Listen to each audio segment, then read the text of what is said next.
породили массу мифов про Кубу, которые лично мы для себя развеяли. Главное заблуждение, что тут повальная бедность. Это не так. Конечно, тягаться по роскоши, например, с соседними Соединенными Штатами или странами Персидского залива, Куба не может. Живут кубинцы относительно скромно, да, но не бедствуют.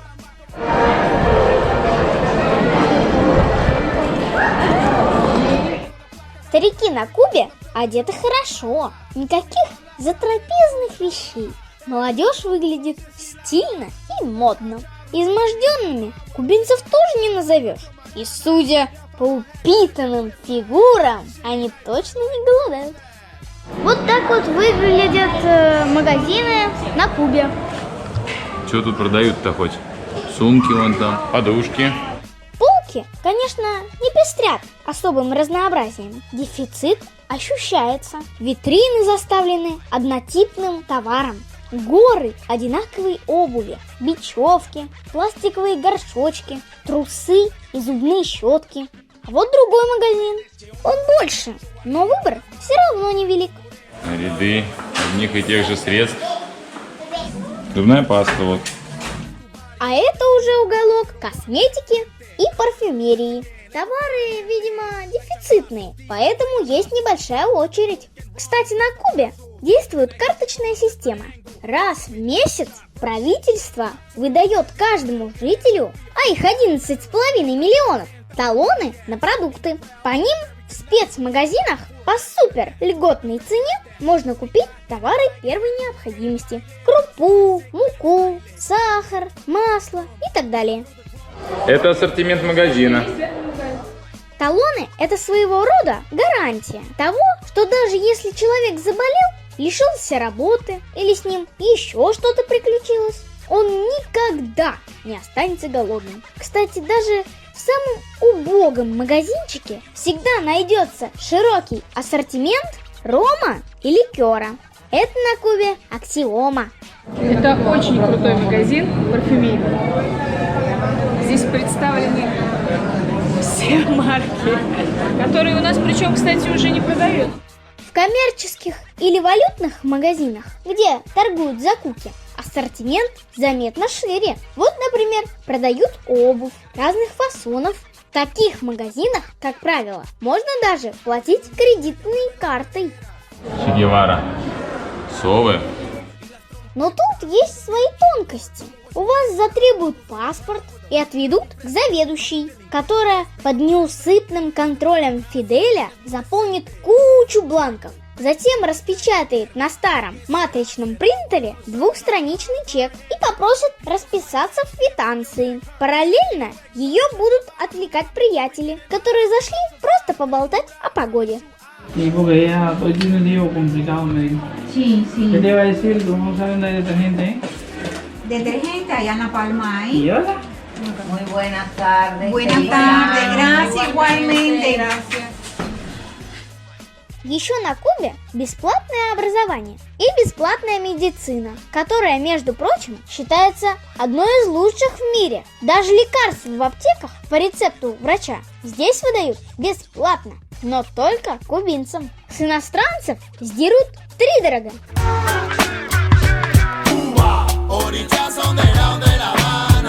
Еще на Кубе полный социализм в плане коммунальных услуг. За них платят какие-то смешные деньги. Тариф фиксированный. Здесь есть чему позавидовать.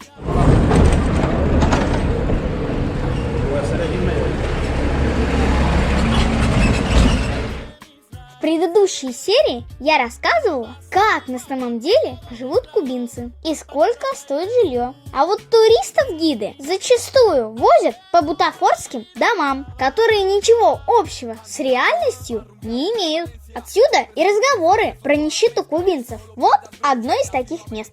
Buenos días. Псевдохозяйка показывает быт в доме, похожем на сарай. В дощатых стенах щели толщиной в ладонь. Перед нами тут была тургруппа. Люди были шокированы. Уже наедине мы поговорили с кубинкой, и она призналась, что в этом муляже дома никто не живет, а все, что там есть, это просто показуха. А вот вам настоящий дом в паре сотен метров от фальшивого. Там живет кубинская семья. Мы зашли в дом обычного кубинца. Давайте посмотрим, как он выглядит. Двухэтажный особняк на берегу моря. На первом этаже веранда, кухня с столовой и спальней. Поднимаемся по лестнице наверх. Там тоже большая спальня с балконом. С него открывается замечательный вид.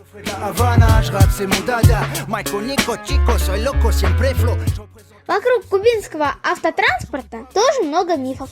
Из-за санкций новые автомобили на Кубу, если и завозят, то цены на них астрономические. Ведь если старые советские «Жигули» продаются за 30, а то и 40 тысяч куков, то есть больше 2 миллионов рублей, то что уж говорить про новые иномарки.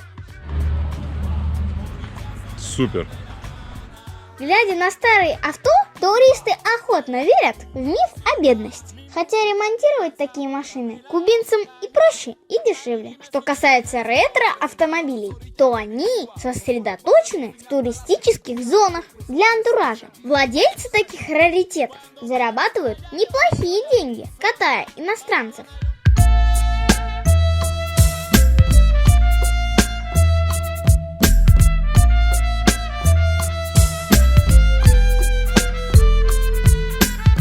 Горючее на Кубе дорогое, это правда. Литр бензина, который на заправке маркируется как 90-й, в переводе на наши деньги стоит 70 рублей. Дизельное топливо в районе 60 рублей. Кстати, незадолго до нашего приезда на Кубе разразился топливный кризис. Ситуацию удалось спасти благодаря усилиям России. Она и помогла с поставками.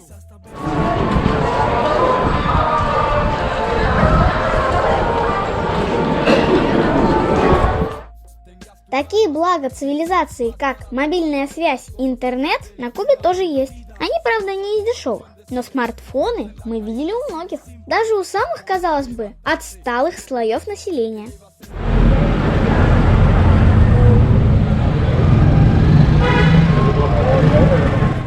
Салоны сотовой связи выглядят примерно так. Чтобы выйти в интернет, надо купить специальную карточку с номером и кодом. Час подключения через Wi-Fi в любой точке Кубы стоит одинаково. 1 кук или 70 рублей. Интернет на Кубе быстрый. Все мессенджеры и соцсети исправно работают. Señoras y señores, de esta manera estamos llegando al final de nuestro tiempo de Medisco. So ladies and gentlemen, in this way, we are parade to the end of our mini disco time. Por supuesto, estoy pidiendo el último. Естественно, как и в любой другой стране, на Кубе принято оставлять чаевые. В отелях сотрудники охотно принимают не только деньги, но и шоколадки, а также шампуни, помады, блеск для губ. Перед отъездом моего папу даже просили оставить пару модных маек, вроде как в подарок. Оба! Оба! Ух ты! Еще только собираясь в поездку на Кубу, мы слышали, что она покоряет в первую очередь своими жителями. Дескать, они все счастливые.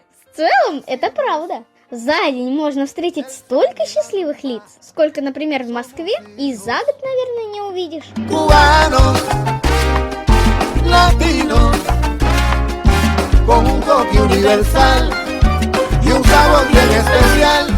Эмоции после общения с кубинцами только положительные. Ну и климат, пожалуй, один из самых благоприятных для человека. Так что не верьте негативным отзывам про Кубу. И если есть мечта, то смело летите на этот чудесный остров.